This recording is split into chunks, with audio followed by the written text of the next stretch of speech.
In this particular video, I will discuss about introduction to Python. So what is Python? So Python is a general purpose, high level interpreted programming languages. So it was developed by Gordon van Rossum in the year late 1980s at the National Research Institution for Mathematics and Computer Science in the Netherlands. So Python is the most popular and widely used programming languages for a set of tasks including console-based, GUI-based web programming and data analytics. So what are the different features of the Python? So first feature is like it is very easy to learn and use. So Python is easy to learn and use compared with the other programming languages. For example, in case of C or C++, so we make use of pointers and we declare the variables like integer x.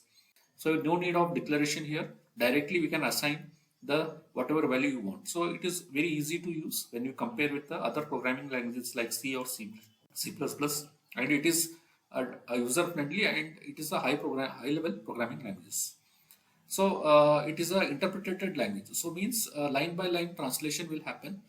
So the whole program is not taken into the for translation. A line by line translation will happen. So there is no need of compilation. So that this makes debugging easier and suitable for the beginners here.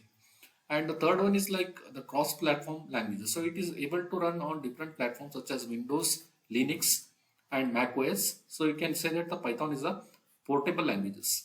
So we can easily transfer the source code from one system to other system. For example, in the system one, if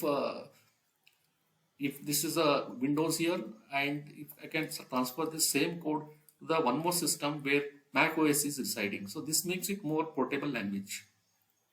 So it can be easily integrated with the languages such as C, C++, and Java. So we can combine it and we can integrate with the other languages like C, C++, and Java here. So Python interpreter is developed under the open source license. So means it is freely available. Anybody wants can download it. You can install and you can use and you can distribute that. Okay.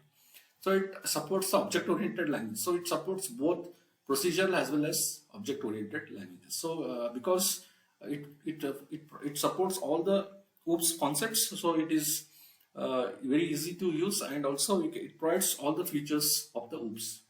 So it provides a graphical user support. For example, we have a Kinter and we have a PySide.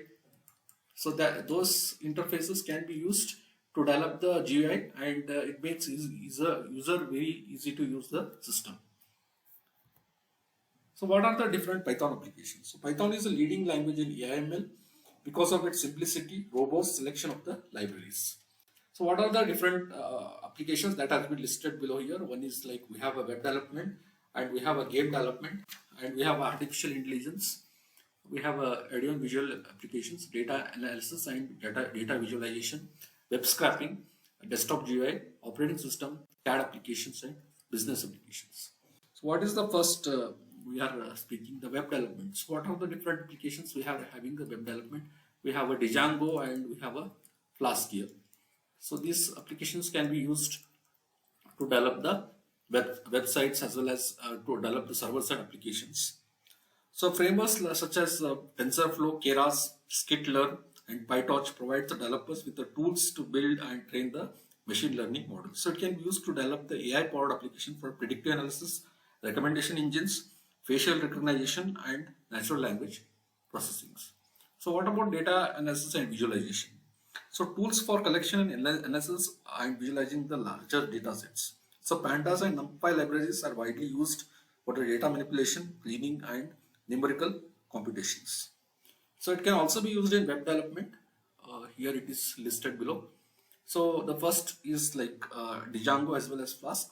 So it is a top choice for the backend web development, handling the server-side logic and database and APIs. And we have a automated scripting. It can be used for scripting and automating the repetitive tasks. For example, you want to send some emails for some group of people, we can automate that. We can schedule the jobs. We can manage the files and directories. So it can also be used to automate the software testing. So you want to automate the software testing, that also can be done. So what about desktop GUI application? So already we have seen like we have a Kinter and we have a PyCharm. Okay. we have Kinter, we have Py site, okay, and PyQt. So these applications can be used to build the robust applications, okay. And we have a game development. So what about the game developments? Uh, we have a Py game, okay, that can be used to build the game here. It can be a user friendly, or it can be used for casual games also. So Pandas 3D can be used for the game development. So one here we have a microcontroller. MicroPython can be used to has an efficient implementation of the Python to run on the microcontrollers found in the Arduino and Raspberry Pi. Okay, and the CAD applications. So automate the repetitive tasks with the CAD software like FreeCAD and Blender. If you want to automate the task with the CAD software, that can also be done. And business applications. So develop the enterprise level business applications such as Triton for inventory management, accounting, and more. And audio applications so can be used to build the audio and video application and popular services like Spotify and YouTube on it. So they also rely on this particular application. So these are some of the list of the uh, applications of the Python. If you like this video, subscribe to the channel. Thanks for watching this video.